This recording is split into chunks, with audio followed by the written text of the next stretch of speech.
আজকে আমি করব আর মাছের ঝাল। প্রথমে একটা বাটিতে কাঁচা লঙ্কা, আদা, টমেটো পেস্ট, হলুদ গুঁড়ো, পরিমাণ মতো লবণ, পরিমাণ মতো জিরের গুঁড়ো, আর দেব 2 চামচের মতো টক দই দিয়ে ভালোভাবে মিক্সড করে নেব। দেখো সুন্দরভাবে মিক্সড হয়ে গেছে। এরপর মাছগুলোকে ভালোভাবে ভেজে নেব। ব্যাস, ভাজা আমার কমপ্লিট। এবার একটা কড়াইয়ে তেজপাতা, শুকনো লঙ্কা, গোটা জিরে দিয়ে ওই মশলাটা দিয়ে দেব, আর একটু পরিমাণ মতো জল দিয়ে ভালোভাবে নাড়াচাড়া করব।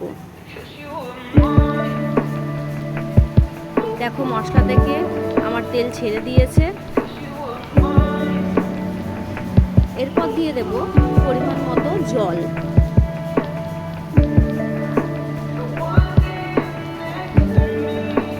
জল দিয়ে ভালোভাবে নাড়াচাড়া করব।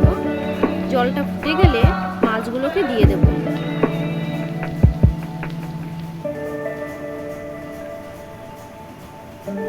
ব্যাস, মোটামুটি আমার রেডি। এরপর দিয়ে দেব 2টো কাঁচা লঙ্কা। তো আমার রেডি আর মাছের ঝাল।